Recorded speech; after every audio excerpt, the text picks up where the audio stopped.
Hello ഒരു Tata Sierra restoration story part 4. ബാക്കി 3 പാർട്ടുകളുണ്ട്. 3 പാർട്ടുകൾ നിങ്ങൾ കണ്ടു കാണുമെന്ന് വിശ്വസിക്കുന്നു. കാണാത്തവർ 3 പാർട്ടും കണ്ടതിന് ശേഷം ഈ വീഡിയോ കാണുക, എന്നാലും നിങ്ങൾക്കൊരു കണ്ടിന്യൂറ്റി ഫീൽ കിട്ടത്തുള്ളൂ. അതിലെടുത്ത് പറയേണ്ട കഴിഞ്ഞ പാർട്ടാണ്. കഴിഞ്ഞ പാർട്ട് പെട്ടെന്ന് തന്നെ നല്ല വ്യൂസ് റീച്ച് ആയ ഒരു പാർട്ടാണ്. നല്ല വ്യൂസ് എന്ന് പറഞ്ഞാൽ 1000 വ്യൂസിൻ്റെ മുകളിൽ പോയിട്ടുണ്ട്. എൻ്റെ ചാനലിനെ സംബന്ധിച്ചിടത്തോളം 1000 വ്യൂസ് കിട്ടുന്നത് വലിയൊരു കാര്യമാണ്. നിങ്ങളുടെ എല്ലാവരുടെ സപ്പോർട്ടിന് ഒരു വലിയ നന്ദി.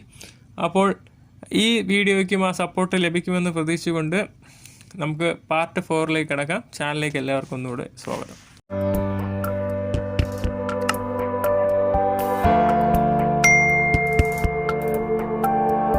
സിയറയുടെ പെയിൻറ്റിങ് വർക്കൊക്കെ കഴിഞ്ഞു. നമ്മൾ സിയറ ഇൻറ്റീരിയർ വർക്ക് ചെയ്യാനായിട്ട് സ്നൂഫിയിലേക്ക് കൊണ്ടുപോകണം. സ്നൂഫി നമ്മളെ ബാബുചേട്ടൻ്റെ ഷോപ്പാണ്. ബാബുചേട്ടന് എനിക്ക് കുറേ കാലം കൊണ്ടേ അറിയാൻ പുള്ളിയെ. നമ്മൾ തമ്മിൽ നല്ല ക്ലോസ് ആണ്.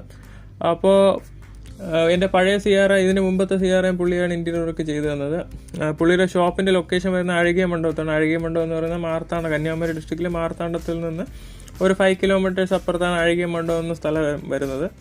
അവിടെയാണ് പുള്ളിയുടെ ഷോപ്പുള്ളത്. സ്നൂഫി ഇൻറ്റീരിയേഴ്സ് എന്നാണ് ഷോപ്പ്.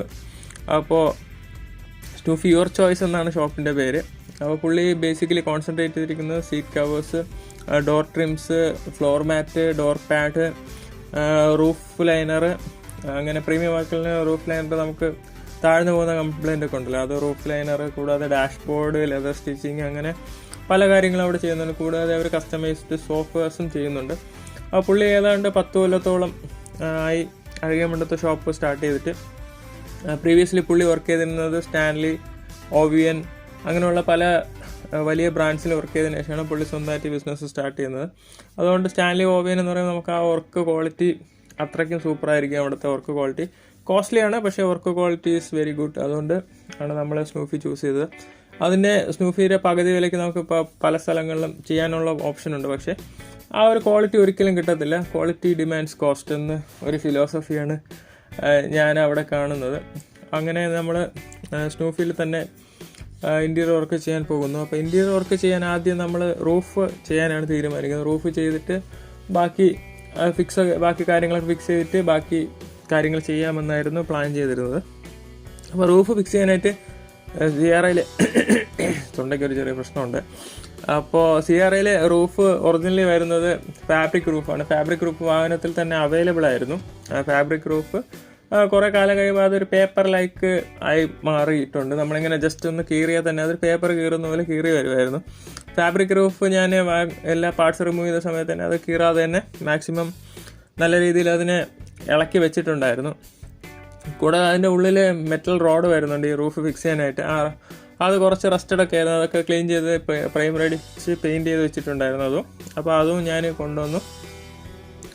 അപ്പോൾ റൂഫ് നമ്മൾ ചെയ്യുമ്പോൾ റൂഫിൻ്റെ ഉള്ളിൽ കമ്പനി സ്റ്റാൻഡേർഡായിട്ട് കൊടുക്കുന്ന ഒരു ഇൻസുലേഷൻ മെറ്റീരിയൽ ഉണ്ട്, തെർമോക്കോൾ. നമ്മളെ ഹീറ്റ് ഇൻസുലേറ്റർ പോലെ അത് ആക്ട് ആവും. ബ്ലാക്ക് കളർ തെർമോക്കോളാണ് സ്റ്റാൻഡേർഡായിട്ട് വാഹനത്തിൽ വരുന്നത്. അപ്പോൾ അത് റീസ്റ്റോറേഷൻ ടൈമിൽ അവിടെ ഇവിടെയൊക്കെ പോയി ആ സാധനങ്ങൾ. അപ്പോൾ ഞാൻ അതിന് പകരമായിട്ട് ALPയുടെ അക്കോ സൗണ്ട് എന്നൊരു മെറ്റീരിയലാണ് ചൂസ് ചെയ്തത്. ALPയുടെ അക്കോ സൗണ്ട് നമ്മുടെ തിയേറ്റർ, സിനിമ തിയേറ്റർ, അങ്ങനെ വലിയ എയർ കണ്ടീഷൻഡ് സ്പേസുകളിൽ ഹീറ്റ് കുറയ്ക്കാനും കൂടാതെ സൗണ്ട് അബ്സോർവ് ചെയ്യാനും ഉപയോഗിക്കുന്ന ഒരു മെറ്റീരിയലാണ് ALPയുടെ അക്കോ സൗണ്ട്. ഞാൻ ഡാമ്പിങ് ഷീറ്റ് ചെയ്യണമെന്നൊരു ഐഡിയ ഉണ്ടായിരുന്നു. പക്ഷേ ഡാമ്പിങ് ഷീറ്റ് റൂഫിൽ നമ്മൾ റൂഫ് ചൂടടിക്കുന്ന സ്ഥലമാണ്. ഡാമ്പിങ് ഷീറ്റ് ഇന്നൊരു കാലത്ത് അത് റിമൂവ് ചെയ്യണമെങ്കിൽ പാടാണ്. ചില ഡാമ്പിങ് ഷീറ്റ് കുറേ നാൾ കഴിയുമ്പോൾ അതിൻ്റെ ടാറ് ഉരുകി പുറത്ത് വരുന്നതൊക്കെ ഞാൻ കണ്ടിട്ടുണ്ട്. അതുകൊണ്ട് പിന്നെ ഡാമ്പിങ് ഷീറ്റ് ഞാൻ ഒഴിവാക്കിയിട്ട് ഈ അക്കോ സൗണ്ട് എന്ന മെറ്റീരിയലിലേക്ക് പോവുകയായിരുന്നു. അപ്പോൾ അക്കോ സൗണ്ട് എന്ന മെറ്റീരിയൽ നമ്മൾ റൂഫ് ഫുള്ള് ആദ്യം ഒട്ടിച്ചു. അതിനുശേഷമാണ് നമ്മൾ റൂഫ് ചെയ്യാൻ വേണ്ടിയിട്ട് പോകുന്നത്. റൂഫ് നമ്മൾ കളർ സെലക്ട് ചെയ്തത് ബ്ലാക്കാണ്. നോർമലി സിയാറയിൽ വരുന്നത് ഒരു സിൽവർ ഷെയ്ഡുള്ള ഒരു ഗ്രേ കളറാണ് ഫാബ്രിക് റൂഫ് വരുന്നത്. അപ്പോൾ ബ്ലാക്ക് ചൂസ് ചെയ്യാനുള്ള കാരണം എൻ്റെ പഴയ സിയാറയുടെ ഒറിജിനൽ റൂഫ് ബീജായിരുന്നു. ബീജ് റൂഫും റെഡ് ആൻഡ് ബീച്ച് കോമ്പിനേഷൻ സീറ്റ്സും ആയിരുന്നു ആദ്യം വാഹനത്തിലുണ്ടായിരുന്നു. അത് കുറേ നാൾ കഴിഞ്ഞപ്പോൾ റൂഫ് ഈ കറുത്ത ഡോട്ട് പിടിക്കാനായിട്ട് തുടങ്ങി. അപ്പോൾ അത് ക്ലീൻ ചെയ്താലും പോകാത്തൊരു കണ്ടീഷനായിരുന്നു. അപ്പോൾ അതൊരു വൃത്തികേടായിട്ട് എനിക്ക് തോന്നി. അതുകൊണ്ട് പിന്നെ ഇൻറ്റീരിയർ വെഹിക്കിൾ നോർമലി വൈറ്റ് ആണ്. അപ്പോൾ വൈറ്റ് വാഹനത്തിനുള്ളിൽ പിന്നെയും ബീച്ച് ഇൻറ്റീരിയർ കൊണ്ടുവന്ന് അതൊരു ഓവർ എക്സ്പോസ്ഡ് ആയിരിക്കും. ഇപ്പോൾ നമുക്ക് കൂളിംഗ് ഫിലിമൊന്നും ഒട്ടിക്കാനുള്ള പ്രൊവിഷനൊന്നുമില്ല. അപ്പോൾ നമ്മളെ ഇൻറ്റീരിയർ ഫുള്ള് നല്ല പുറത്തേക്ക് ഭയങ്കര വിസിബിലിറ്റി ആയിരിക്കും ഇൻറ്റീരിയർ. അതുകൊണ്ടാണ് ഞാൻ ഒരു ബ്ലാക്ക് തീം സെലക്ട് ചെയ്തത്. ബ്ലാക്ക് തീം സെലക്ട് ചെയ്ത് റൂഫിലത്തേക്ക് ഒരു മെറ്റീരിയൽ ഞാൻ സെലക്ട് ചെയ്തു. നമ്മളെ പഴയ വാഹനത്തിൽ ചെയ്തൊരു മെറ്റീരിയൽ ഉണ്ടായിരുന്നു, ലാംഗ്ലോട്ട് എന്നാണ് അതിൻ്റെ പേര്. പക്ഷേ അത് ഇപ്പോൾ കിട്ടാനില്ല. അതൊരു നാപ്പ ഫിനിഷ് ഒരു ടൈപ്പ് മെറ്റീരിയലായിരുന്നു. അതേ ഫിനിഷിലുള്ള വേറൊരു മെറ്റീരിയൽ സെലക്ട് ചെയ്താണ് ഇപ്പോൾ റൂഫ് ചെയ്തത്. അത് നല്ല മെറ്റീരിയൽ, അത് എത്ര വലിച്ചാലും കീറാത്തൊരു മെറ്റീരിയലാണ്. നമുക്ക് നഖം കൊണ്ടുപോലും അത് ഡാമേജ് ആക്കാൻ പറ്റത്തില്ല, അത്ര ഒരു സ്ട്രോങ് ഉള്ള മെറ്റീരിയൽ ലാംഗ്ലോട്ടൊന്നും അതിപ്പോൾ വരുന്നില്ല. അപ്പോൾ അതിന് പകരം അതേ ഒരു ക്വാളിറ്റിയിലുള്ള വേറൊരു മെറ്റീരിയൽ സെലക്ട് ചെയ്ത് നമ്മൾ റൂഫ് ചെയ്യുകയാണ്. റൂഫ് ചെയ്യുമ്പോൾ നോർമലി റൂഫ് ഞാൻ 2 CRയിൽ ചെയ്ത് കണ്ടിട്ടുള്ളതെന്ന് വെച്ചാൽ ഒറ്റ സ്ട്രെച്ചിൽ അങ്ങ് റൂഫ് ചെയ്യും. പിന്നെ ഈ പില്ലേഴ്സൊക്കെ അഡീഷണൽ ഓരോ പീസായിട്ട് അതിൽ ഒട്ടിക്കുകയാണ് പതിവ്. പക്ഷേ സിയാറയുടെ ഒറിജിനൽ റൂഫ് അങ്ങനെയല്ല വരുന്നത്, ഒറ്റ സ്ട്രെച്ചിൽ റൂഫ് വരും. അഡീഷണൽ പീസൊക്കെ അതിൽ സ്റ്റിച്ച് ചെയ്ത് ജോയിൻ്റ് ചെയ്താണ് വരുന്നത്. അപ്പോൾ നമ്മുടെ ഒറിജിനൽ പാറ്റേൺ ഉണ്ടായിരുന്നതുകൊണ്ട് നമ്മൾ അതേപോലെ തന്നെയാണ് ഫോളോ ചെയ്ത് റൂഫ് ഒറ്റ സ്ട്രെച്ചിൽ വന്നു. കൂടാതെ അതിൻ്റെ കൂടെ തന്നെ നമ്മുടെ പില്ലേഴ്സും അതിൻ്റെ കൂടെ സ്റ്റിച്ച് ചെയ്താണ് പേസ്റ്റ് ചെയ്തത്. അപ്പോൾ പില്ലേഴ്സ് സ്റ്റിച്ച് ചെയ്ത് പേസ്റ്റ് ചെയ്യാൻ കുറച്ച് പാടായിരുന്നു. ആനന്ദ് എന്നൊരു പുള്ളിയുണ്ട് സ്നൂഫിൽ, ആനന്ദ് ഈ ചേട്ടൻ്റെ മോനാണ്. അപ്പോൾ ആനന്ദാണ് റൂഫ് ചെയ്തത് ഫുള്ളായിട്ട്. അപ്പോൾ ഫ്രണ്ടൊക്കെ പില്ലറൊക്കെ ഫിക്സ് ചെയ്യാൻ വലിയ പ്രശ്നമില്ല. പക്ഷേ ബാക്കൊക്കെ പുള്ളി ഒരുപാട് പാടുപെട്ടു. എന്ന് വെച്ചാൽ നമ്മുടെ ഫാബ്രിക് പോലെ റെക്സിനെ നമുക്ക് വലിച്ചൊട്ടിക്കാൻ സാധിക്കില്ല. ഫാബ്രിക് കുറച്ച് അഡ്ജസ്റ്റ് ഒക്കെ ആവും. ഫാബ്രിക്, വെൽവെറ്റ് അങ്ങനെയുള്ള മെറ്റീരിയൽസ് നമുക്ക് കുറച്ച് അഡ്ജസ്റ്റ് ചെയ്തൊക്കെ ഫിക്സ് ചെയ്യാൻ പറ്റും. ലൂസൊക്കെ ഉണ്ടെങ്കിൽ ഒന്നും പെട്ടെന്നൊന്നും എടുത്തൊന്നും കാണിക്കത്തില്ല. പക്ഷേ റെക്സിന് നമുക്ക് അങ്ങനെ അഡ്ജസ്റ്റ് ചെയ്ത് ഫിക്സ് ചെയ്യാൻ പറ്റത്തില്ല. റെക്സിന് എവിടെയെങ്കിലും ചെറിയ ഇതുണ്ടെങ്കിൽ എടുത്ത് കാണിക്കും അത് പുറത്ത്. അപ്പോൾ അങ്ങനെ ഉള്ള കാര്യങ്ങളിൽ ഇത് ഫിക്സ് ചെയ്യാൻ കുറച്ച് നല്ല ബുദ്ധിമുട്ടിയാണ് പുള്ളി അത് ഫിക്സ് ചെയ്ത് തന്നത്. അങ്ങനെ നമ്മൾ വിചാരിച്ച പോലെ ഒരു നല്ലൊരു ഫിനിഷും റൂഫിൽ കിട്ടിയായിരുന്നു ഈ സിംഗിൾ ഈ പീസായിട്ട് ചെയ്തതിൽ. മറ്റേ രണ്ടാമത് അറ്റാച്ച് ചെയ്യുമ്പോൾ അത് കുറച്ച് ദിവസം കഴിയുമ്പോൾ അത് അതിൻ്റെ ഇടയിൽ ഒരു ഗ്യാപ്പ് പോലെയൊക്കെ വരും. അപ്പോൾ അതുകൊണ്ട് നമ്മൾ സിംഗിൾ പീസായിട്ട് തന്നെയാണ് റൂഫ് ചെയ്തത്. അങ്ങനെ റൂഫിൻ്റെ വർക്കൊക്കെ കഴിഞ്ഞു, വാഹനം തിരിച്ചു കൊണ്ടുവന്നു. പിന്നെ റൂഫിൻ്റെ കാര്യത്തിൽ പറയാനുള്ള വേറൊരു കാര്യം, റൂഫ് നമുക്ക് ഇപ്പോഴത്തെ പുതിയ വാഹനങ്ങളിലുള്ള പോലെ നമുക്കൊരു ബോർഡ് ടൈപ്പായിട്ട് ചെയ്യാൻ സാധിക്കും. ബോർഡ് ടൈപ്പായിട്ട് ചെയ്യാൻ പറ്റും. നമുക്ക് ഫൈബർ ഗ്ലാസ്സിൽ റൂഫ് മോൾഡ് ചെയ്ത് ചെയ്യാൻ പറ്റും. അത് അടുത്ത സിയാറ റീസ്റ്റോറേഷനിൽ വേണമെങ്കിൽ നമുക്ക് ശ്രമിക്കാവുന്നതാണ്. പക്ഷേ അത് കുറച്ച് പാടാണ്. ബോർഡ് ടൈപ്പിൽ ഇതിൻ്റെ പാറ്റേൺ ഉണ്ടാക്കി നമുക്ക് ചെയ്യാൻ സാധിക്കും. നമുക്ക് നമ്മുടെ ഇത് വെച്ച് നമ്മുടെ പാറ്റേൺ പേപ്പർ വെച്ച് കറക്റ്റ് മാർക്ക് ചെയ്ത് ഒട്ടിച്ച് ചെയ്യാൻ സാധിക്കും. അതടുത്തതിൽ നമുക്ക് ട്രൈ ചെയ്ത് നോക്കാം. എന്നിട്ട് അതിൻ്റെ മുകളിൽ റെക്സിനോ അതോ ഫാബ്രിക്കോ ഫിക്സ് ചെയ്തെടുത്താൽ മതി. അപ്പോൾ നമുക്ക് റൂഫ് ഒരു ഒറ്റ സ്ട്രെച്ചിൽ അങ്ങ് ഇരിക്കുകയും ചെയ്യും. അപ്പോൾ അതൊക്കെയാണ് നമ്മൾ റൂഫിനെ കുറിച്ച് പറയാനുള്ളത്. അപ്പോൾ റൂഫ് വർക്കൊക്കെ കഴിഞ്ഞു. നമ്മൾ വാഹനം തിരിച്ച് വീട്ടിൽ കൊണ്ടുവരികയാണ്. വാഹനം തിരിച്ച് വീട്ടിൽ കൊണ്ടുവന്നതിന് ശേഷം നമ്മൾ ഗ്ലാസ് ഫിക്സ് ചെയ്യണം. ഫ്രണ്ട് ഗ്ലാസ്, നമ്മുടെ signature glass, dicky glass fix ചെയ്താലും കുഴപ്പമില്ല. സിഗ്നേച്ചർ ഗ്ലാസും ഫ്രണ്ട് ഗ്ലാസും റൂഫ് ചെയ്തിട്ട് ഫിക്സ് ചെയ്യാൻ പറ്റുള്ളൂ. അപ്പോൾ ഗ്ലാസ് നമ്മൾ എൻ്റെ ഇത് മാമൻ പുള്ളി ഡെൻഡറായിരുന്നു. അപ്പോൾ സുനിലേട്ടൻ ഞാൻ നേരത്തെ വീഡിയോയിൽ പറഞ്ഞായിരുന്നു, പുള്ളി വാഹനത്തിൻ്റെ വർക്ക് നടന്നു കഴിഞ്ഞ് കുറച്ച് കഴിഞ്ഞപ്പോൾ പുള്ളി പുറത്തേക്ക് പോയായിരുന്നു. അപ്പോൾ മാമനെ വിളിച്ച് ഞാൻ ഗ്ലാസ് ഞങ്ങളെ വീട്ടിൽ തന്നെ ഫിക്സ് ചെയ്തത്. റിയർ ഗ്ലാസും ഫ്രണ്ട് ഗ്ലാസും ഞങ്ങൾ ഫിക്സ് ചെയ്തു. ഗ്ലാസ് ബീഡിംഗ് ഒക്കെ പുതിയത് തന്നെയാണ്. അപ്പോൾ ഗ്ലാസ് ഫിക്സ് ചെയ്തതിന് ശേഷം നമ്മൾ അടുത്ത് ഗ്ലാസിൻ്റെ കോർണേഴ്സിൽ സീലൻ്റ് വയ്ക്കണം. നമ്മുടെ സിഗ്നേച്ചർ ഗ്ലാസിൻ്റെയും ഫ്രണ്ട് ഗ്ലാസിൻ്റെയും എഡ്ജസ് എല്ലാം നമ്മൾ ഗ്ലാസ് സീലൻ്റ് അപ്ലൈ ചെയ്താലേ വാട്ടർ ലീക്ക് റെസിസ്റ്റ് ചെയ്യാൻ പറ്റുള്ളൂ, അല്ലെങ്കിൽ വെള്ളം ലീക്കാവും. അപ്പോൾ നമ്മൾ ഫുള്ള് സീലൻ്റൊക്കെ വെച്ച് റൂഫ് ബീഡിങ് എല്ലാം വെച്ചിട്ട് നമ്മൾ ഗ്ലാസ് എല്ലാം കയറ്റിയിട്ടിട്ട് വാഹനം ഷവർ ടെസ്റ്റ്, നമ്മൾ നോർമൽ കമ്പനിയിൽ ഷവർ ടെസ്റ്റ് ചെയ്യാറുണ്ടല്ലോ, പ്ലാന്റിൽ ഷവർ ടെസ്റ്റ് ചെയ്താണ് വാഹനം വരുന്നത്. അതേപോലെ നമ്മൾ പൈപ്പിന് വെള്ളം അടിച്ച് ഫുള്ള് നോക്കിയിട്ട് ലീക്കൊന്നും ഇല്ലെന്ന് ഉറപ്പ് വരുത്തിയതിന് ശേഷം ഡാഷ്ബോർഡ് അങ്ങനെയുള്ള കാര്യങ്ങളൊക്കെ ഫിക്സ് ചെയ്യാവും. പക്ഷേ ഞാൻ അങ്ങനെയൊക്കെ ടെസ്റ്റ് ചെയ്ത് ലീക്കൊന്നും ഇല്ലെന്ന് ഉറപ്പ് വരുത്തിയിട്ടാണ് ഡാഷ്ബോർഡ് കയറ്റിയത്. പക്ഷേ ഒരു നല്ല മഴയിൽ പിന്നെ എൻ്റെ വാഹനത്തിനുള്ളിൽ വെള്ളം കയറി. അത് ഡോറിലെ വയറിങ് വഴിയാണ് വെള്ളം കയറി. പിന്നെ അത് ഞാൻ രണ്ടാമത് ഡാഷ്ബോർഡ് സൈഡ് അടിച്ച് പിന്നെ ഞാൻ ശരിയാക്കിയായിരുന്നു. അപ്പോൾ അങ്ങനെ ഉള്ളൊരു പ്രശ്നമുണ്ട്. നമ്മൾ ഗ്ലാസ്സൊക്കെ ഫിക്സ് ചെയ്ത് സീലൻ്റൊക്കെ ഇട്ട് വെള്ളം കയറുന്നില്ലെന്ന് ഉറപ്പ് വരുത്തിയിട്ട് ഡാഷ്ബോർഡ് ബാക്കി കാര്യങ്ങളൊക്കെ ഫിക്സ് ചെയ്യാവും. നമ്മൾ ഓൺസ് ഇതെല്ലാം ഫിക്സ് ചെയ്തിട്ട് പിന്നെ ചെക്ക് ചെയ്യുമ്പോൾ പിന്നെ രണ്ടാമത് ഇതെല്ലാം അഴിക്കണം, ഇരട്ടി പണിയാണ്. അപ്പോൾ അത് ഒഴിവാക്കാൻ വേണ്ടിയിട്ട് നമ്മൾ ഫസ്റ്റ് തന്നെ എല്ലാം ഫിക്സ് ചെയ്യുന്നതിന് മുമ്പേ തന്നെ വെള്ളമൊന്നും വാഹനത്തിനുള്ളിൽ കയറുന്നില്ലെന്ന് ഉറപ്പ് വരുത്തിയതിന് ശേഷം ഫിക്സ് ചെയ്യാവും.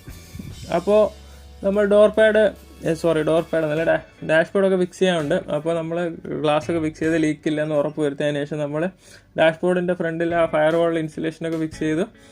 നമ്മൾ ഡാഷ്ബോർഡൊക്കെ തിരിച്ച് വിട്ടാണ്. ഓൾറെഡി നമ്മൾ AC വർക്ക് കംപ്ലീറ്റ് ചെയ്ത് വെച്ചിരിക്കുകയാണ്. AC വർക്ക് കംപ്ലീറ്റ് ചെയ്ത് എവാപ്പറേറ്റർ, ബ്ലോവറും എല്ലാം വാഹനത്തിനുള്ളിൽ ഫിക്സ്ഡ് ആണ് ഓൾറെഡി. അപ്പോൾ അതിൻ്റെ കവർ റിമൂവ് ചെയ്തിട്ട് ഡാഷ്ബോർഡ് തിരിച്ച് ഫിക്സ് ചെയ്യുന്നു. ഡാഷ്ബോർഡ് തിരിച്ച് ഫിക്സ് ചെയ്തിട്ട് AC കൺട്രോളൊക്കെ കൊടുത്തിട്ട് AC ഓൺ ചെയ്യുന്നു. AC തണുക്കുന്നില്ല. നമ്മളെല്ലാം സെറ്റ് ചെയ്തു, AC എല്ലാം സെറ്റ് ചെയ്തെല്ലാം നിർത്തി കൂളിംഗ് ഒക്കെ ചെക്ക് ചെയ്ത വണ്ടിയായിരുന്നു. അപ്പോൾ AC കൂളാവുന്നില്ല. അങ്ങനെ നോക്കിയപ്പോൾ വണ്ടിയിൽ ഗ്യാസ് ലീക്കായി.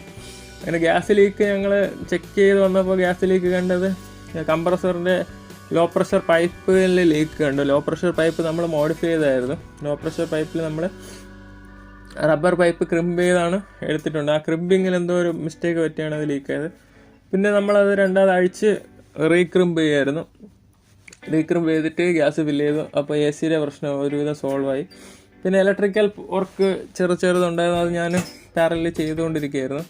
അപ്പോൾ ഈ ഡാഷ്ബോർഡൊക്കെ ഫിക്സ് ചെയ്തപ്പോൾ ലൈറ്റ് അങ്ങനെയുള്ള കാര്യങ്ങളൊക്കെ സെറ്റ് ചെയ്തിട്ട് ഇതിൽ സെൻട്രൽ ലോക്കിങ് ഈ വാഹനത്തിൽ അവൈലബിൾ ആയിരുന്നു.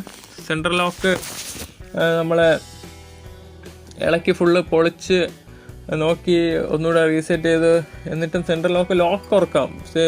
ഡ്രൈവർ ഡോർ ലോക്ക് ചെയ്ത എല്ലാ ഡോറും ലോക്കാവും. ഡ്രൈവർ ഡോർ അൺലോക്ക് ചെയ്താൽ അൺലോക്ക് ആകത്തില്ല.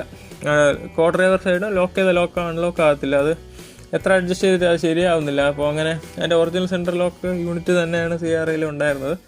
അപ്പോൾ സെൻട്രൽ ലോക്ക് അങ്ങനെ ലോക്ക് ആവുമല്ലോ. അൺലോക്ക് ഒരു ഡോർ തുറന്നിട്ട് ബാക്കി ഡോർ മാനുവലി ചെയ്യണം. ഞാൻ റിമോട്ടിലേക്കൊന്നും പോയില്ല. റിമോട്ടൊന്നും CRIയിൽ അത്ര എഫിഷ്യൻ്റ് ഒന്നുമില്ല. പഴയ വാഹനത്തിൽ എനിക്ക് റിമോട്ട് ഉണ്ടായിരുന്നു. CRIയുടെ നമ്മുടെ ഇന്റീരിയർ ലോക്ക് ചെയ്യുന്ന ആ ഒരു നോബ് പാരലല്ല, അതൊരു കുറച്ച് വളഞ്ഞിട്ടാണ് പോകുന്നത്. അപ്പോൾ നമ്മൾ വേറൊരു സെൻട്രൽ ലോക്ക് യൂണിറ്റ് വെച്ചാൽ അതിങ്ങനെ വലിച്ച് താക്കുമ്പോൾ അത് കറക്റ്റായിട്ടൊന്നും വർക്ക് ആകത്തില്ല. അതുകൊണ്ട് സെൻട്രൽ ലോക്ക് അഡ്വൈസബിൾ അല്ല. ചിലപ്പോൾ ലോക്ക് ആവാനുള്ള ചാൻസ് ഉണ്ട്, തനിയെ ലോക്ക് ആവാനുള്ള പ്രശ്നങ്ങളുണ്ട്. അതുകൊണ്ട് ഞാൻ സെൻട്രൽ ലോക്കിലേക്ക് പോയില്ല. സെൻട്രൽ ലോക്ക് ഒഴിവാക്കിയിട്ട് ഈ കമ്പനി ഒറിജിനൽ വന്ന കീ ലോക്കിംഗ് മെക്കാനിസം തന്നെയാണ് അത് റെഡിയാക്കി എടുത്തത്. അപ്പോൾ അങ്ങനെ ഇലക്ട്രിക്കൽ പണിയൊക്കെ കുറച്ചൊക്കെ ചെയ്തു. ഈ സമയത്ത് തന്നെ ബമ്പർ പെയിൻറ്റ് ചെയ്യാൻ കൊടുത്തിരുന്ന ബമ്പർ പെയിൻറ്റ് ചെയ്ത് തിരിച്ച് കിട്ടി. ബമ്പറൊക്കെ തിരിച്ച് ഫിക്സ് ചെയ്തു. അങ്ങനെ പണികളൊക്കെ കഴിഞ്ഞിട്ട് തിരിച്ച് സ്നൂഫിലേക്ക് പോകുന്നു. തിരിച്ച് നമുക്ക് സീറ്റ് കവർ ചെയ്യണം, ഡോർ ട്രിം ചെയ്യണം, അങ്ങനെ കുറേ പരിപാടികളൊക്കെ ഉണ്ട്. സീറ്റ് ഓൾറെഡി നമ്മൾ ഈ റൂഫ് ചെയ്യാൻ പോകുമ്പോൾ സീറ്റൊക്കെ അവിടെ കൊടുത്തിട്ടുണ്ടായിരുന്നു. പക്ഷേ അവർക്ക് തിരക്കുള്ളതുകൊണ്ട് സീറ്റ് നമ്മൾ വാഹനം പോകുമ്പോഴേ ചെയ്ത് അവിടെ വെച്ച് പിന്നെ ഡാമേജ് ആവും. അതുകൊണ്ട് പിന്നെ അവർ ചെയ്തില്ല. സീറ്റൊക്കെ അവിടെ തന്നെ ഉണ്ടായിരുന്നു. സീറ്റിൻ്റെ ഫ്രെയിമൊക്കെ നമ്മൾ നേരത്തെ പെയിൻറ്റ് ചെയ്തിട്ടുണ്ട്, അത് ഞാൻ പറഞ്ഞിട്ടുണ്ടായിരുന്നു കഴിഞ്ഞ വീഡിയോയിൽ. സീറ്റിൻ്റെ ഫ്രെയിമെല്ലാം ഫുള്ള് നമ്മൾ പൊളിച്ച് പെയിൻറ്റ് ചെയ്തതിന് ശേഷമാണ് സീറ്റ് കവർ ചെയ്യാനായിട്ട് പോകുന്നത്. അപ്പോൾ സീറ്റ് കവർ ചെയ്യാനായിട്ട് പോയപ്പോൾ സീറ്റ് കവറിൻ്റെ മെറ്റീരിയൽ സെലക്ഷൻ ഒരു വലിയ പ്രശ്നമായിട്ട് വന്നു. കഴിഞ്ഞ വാഹനത്തിൽ നമ്മൾ സീറ്റ് കവർ ബ്രൗൺ തന്നെയാണ് ചെയ്തത്. Roof black, seat cover brown. അപ്പോൾ ഈ വാഹനത്തിൽ ഞാൻ ആ സെയിം പാറ്റേൺ തന്നെ ഫോളോ ചെയ്യാൻ തീരുമാനിച്ചു, ബ്രൗൺ. പക്ഷേ മെറ്റീരിയൽ സെലക്ഷൻ എന്ന് വന്നപ്പോൾ അന്നേ ഒരു മോഹം ലെതറിൽ സീറ്റ് കവർ ചെയ്യണം. അപ്പോൾ ആ ലെതറിൽ സീറ്റ് കവർ ചെയ്യണമെന്നുള്ള ആഗ്രഹം ഈ വാഹനത്തെ സഫലീകരിച്ചു. അങ്ങനെ CRIയുടെ സീറ്റ് നമ്മൾ ജെന്യൂൻ ലെതർ തന്നെയാണ് ചെയ്തത്. ബ്രൗൺ ലെതർ ചെയ്തു. ജെന്യൂൻ ലെതർ നമ്മൾ ഫുള്ള് ചെയ്യാൻ കണക്കിന് എടുത്തു, പക്ഷേ ലെതർ തികഞ്ഞില്ല. അതുകൊണ്ട് നമ്മൾ സീറ്റിൻ്റെ ബാക്ക് സൈഡ് ആർട്ടിഫിഷ്യൽ ചെയ്തിട്ട് ബാക്കിയെല്ലാം ജെന്യൂൻ ലെതർ ചെയ്തു. ജെന്യൂൻ ലെതർ ഇറ്റാലിയൻ ലെതർ ആണ് എടുത്തത്. ഇറ്റാലിയൻ ലെതറിൽ തന്നെയാണ് സീറ്റ് കവർ ചെയ്തത്. അത് ബ്രൗൺ ഷെയ്ഡിലുള്ള നല്ലൊരു ക്വാളിറ്റി ലെതറിൽ ചെയ്ത് എടുത്തായിരുന്നു. അപ്പോൾ സീറ്റ് കവർ ചെയ്തിട്ട് കുഷനൊന്നും വലിയ പ്രശ്നമൊന്നും ഉണ്ടായിരുന്നില്ല. കുഷന് ഒട്ടിക്കേണ്ടിയൊന്നും വന്നില്ല. കുഷനൊക്കെ നല്ല ഷേപ്പ് തന്നെ ഉണ്ടായിരുന്നു. ഫിക്സ് ചെയ്ത് തന്നെ എടുത്ത്, വേറെ പ്രശ്നമൊന്നുമില്ലായിരുന്നു. അപ്പോൾ അതിനുശേഷം നമ്മൾ സീറ്റ് കവർ പാരലി അവർ ചെയ്തുകൊണ്ടിരുന്നു. ആ കൂട്ടത്തിൽ നമുക്ക് ഡോർ ട്രിമ്മും ബാക്ക് സീറ്റിൻ്റെ സൈഡിൽ വരുന്ന ട്രിമ്മൊക്കെ ചെയ്യാനുണ്ടായിരുന്നു. കൂടാതെ നമ്മൾ AC പാനൽ, റിയർ ACയുടെ ആ യൂണിറ്റ് ലെതർ റാപ്പ് ചെയ്യണം. അത് അവർ സ്റ്റിച്ച് ചെയ്ത് നീറ്റായിട്ട് ലെതർ റാപ്പ് ചെയ്ത് പിന്നെ നമ്മൾ വെൻ്റൊക്കെ ഫിക്സ് ചെയ്ത് അതിനെ പ്രോപ്പർലി ഫിക്സ് ചെയ്തു. അപ്പോൾ ഡോർ ട്രിമ്മിലേക്ക് വരുമ്പോൾ, ഡോർ ട്രിം നോർമലി കാർഡ്ബോർഡാണ് വാഹനങ്ങളിൽ വരുന്നത്. കാർഡ്ബോർഡ് കുറച്ച് നാൾ കഴിയുമ്പോൾ കാർഡ്ബോർഡ് ഡാമേജ് ആവുന്നൊരു കാര്യങ്ങളൊക്കെ ഉണ്ട്. അപ്പോൾ ഞാനും കാർഡ്ബോർഡ് തന്നെയാണ് ചെയ്തത്. പക്ഷേ കാർഡ്ബോർഡ് നമ്മൾ രണ്ടാമത് ചെയ്യുമ്പോൾ പലരും സ്ക്രൂ ചെയ്യുന്നതാണ് കാണാറുള്ളത്. നമ്മൾ നോർമലി അതൊരു ക്ലിപ്പ് ടൈപ്പിലാണ് വരുന്നത്. രണ്ടാമത് ഫിക്സ് ചെയ്യുമ്പോൾ അത് മാക്സിമം എല്ലാവരും സ്ക്രൂ ചെയ്യുകയാണ് ചെയ്യുന്നത്. അപ്പോൾ ഞാൻ സ്ക്രൂ ചെയ്ത ഒറിജിനൽ ക്ലിപ്പിൽ തന്നെയാണ് ചെയ്തത്. ക്ലിപ്പ് ചെയ്യാനായിട്ട് കുറച്ച് പണിയുണ്ട്. നമ്മൾ കറക്റ്റ് അളവൊക്കെ എടുത്ത് ഹോളൊക്കെ കറക്റ്റ് ചെയ്ത് ക്ലിപ്പൊക്കെ സെറ്റ് ചെയ്തെടുക്കണം. അപ്പോൾ കാർഡ്ബോർഡ് കുറച്ച് നാൾ കഴിയുമ്പോൾ വെള്ളം കയറി ഡാമേജ് ആവാനുള്ള സാധ്യത വളരെ കൂടുതലാണ്. അതിനൊരു കാര്യം ചെയ്യാനുള്ള, നമ്മൾ പുതിയ വാഹനങ്ങളൊക്കെ ഡോർ പാഡ് അഴിക്കുമ്പോൾ കുറേ കവർ ഫിക്സ് ചെയ്ത് കാണാൻ സാധിക്കും.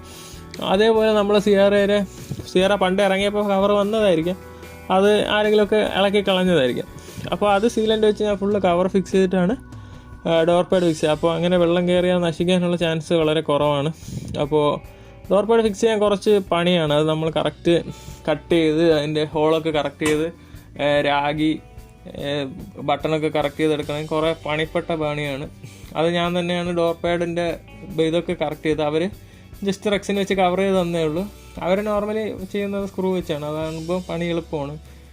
ഇത് അത്രയ്ക്കും ബുദ്ധിമുട്ടുണ്ട്. ഇത് കറക്റ്റ് ചെയ്ത് മെഷർ ചെയ്ത് എടുക്കാനൊക്കെ കുറച്ച് ബുദ്ധിമുട്ടാണ്. അപ്പോൾ അത് ഡോർ പാഡ് അങ്ങനെ നമ്മൾ ഒറിജിനാലിറ്റി തന്നെ ഫിക്സ് ചെയ്തു. ഡോർ പാഡിൽ ഒറിജിനലി വരുന്ന ഒരു പഞ്ചിങ് ടൈപ്പാണ് വരുന്നത്, ഒറിജിനൽ സിയാറയിൽ വരുന്നത്. നമ്മളിതിലത് പഞ്ചിങ്ങിന് ഒരു സ്റ്റിച്ച് കൊടുത്ത് ഡോർ പാഡ് കറക്റ്റായിട്ട് ഫിക്സ് ചെയ്തെടുക്കുകയായിരുന്നുണ്ടായിരുന്നത്. അപ്പോൾ ഡോർ പാഡ് ഫിക്സ് ചെയ്തു. അപ്പോൾ ഡോർ പാഡ് ഫിക്സ് ചെയ്ത് ഇനി കുറച്ച് കാര്യങ്ങളൊക്കെ ഫിക്സ് ചെയ്യാനുണ്ട്. അപ്പോൾ നമുക്ക് ഈ പാർട്ട് ഇവിടെ നിർത്താമെന്ന് വിചാരിക്കുന്നു. അപ്പോൾ സിയാറയുടെ നമ്പർ 5 അപ്പോൾ ഇപ്പോൾ 4 പാർട്ടായി. അപ്പോൾ നമുക്ക് 5ാമത്തെ പാർട്ടിൽ ഈ റീസ്റ്റോറേഷൻ സീരീസ് അവസാനിപ്പിക്കാം. അപ്പോൾ ലാസ്റ്റ് പാർട്ടിനായി കാത്തിരിക്കുക. അടുത്ത വീഡിയോ വീണ്ടും കാണാം. അപ്പോൾ നിങ്ങൾ ചാനൽ സബ്സ്ക്രൈബ് ചെയ്താണ് ഈ വീഡിയോ കാണുന്നതിൽ ദയവായി ചാനൽ സബ്സ്ക്രൈബ് ചെയ്യുക. കൂടാതെ ഇതിൻ്റെ ബാക്കി സീരീസൊക്കെ കാണുക. കഴിഞ്ഞ സീരീസ് നല്ല രീതിയിലായിരുന്നു പോയത്. അപ്പോൾ ഈ സീരീസിന് ആ സപ്പോർട്ടൊക്കെ തരിക. അപ്പോൾ താങ്ക് യു.